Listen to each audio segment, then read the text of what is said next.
It's been a long time coming. The agenda of the radical left is now so clear, so plain to see, that a regular man and woman can now just see it coming. And of course, it'll take a while for many of the lemmings in the media to actually get it and catch on.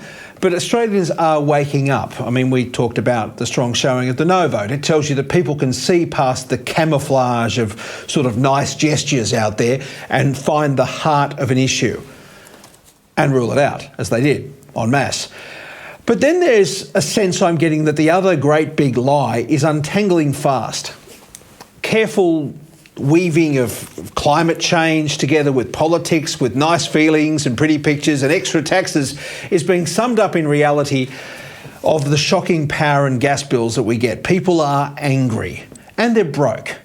And I dare say a little frightened when you get the Alinta energy bill and you open it up as we do and you go, oh, here we go. What is that? People are not going to cop crap when they can barely survive. It doesn't mean the battle is won, far from it, but it does mean we are turning a bit of a corner here.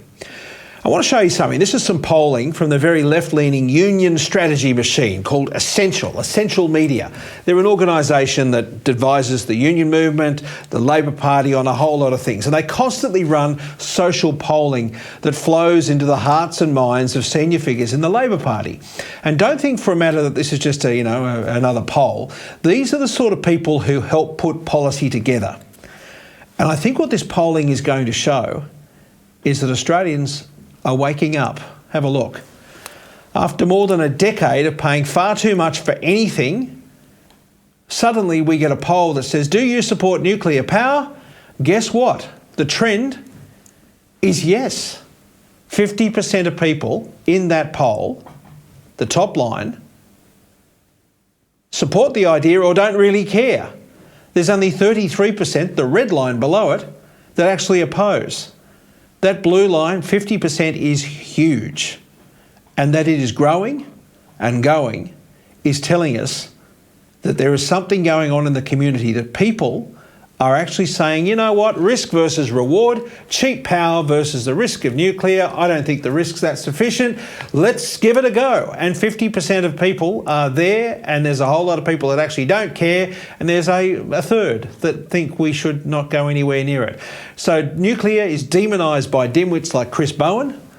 That's what you're dealing with, Chris. Wake up. Australians are waiting.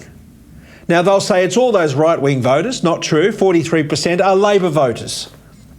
40% are Greens voters. I'm not kidding. This is the essential polling. They support nuclear power.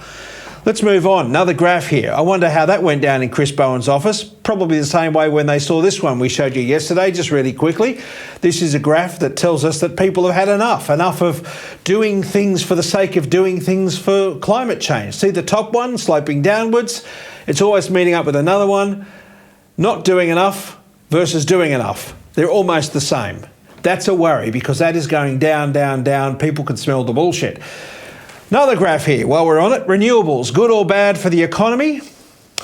Well, I won't show you the stats, it's too complicated. It's straight out. There's 70% of people said they were worried that moving to windmills and solar would be at the expense of their quality of life.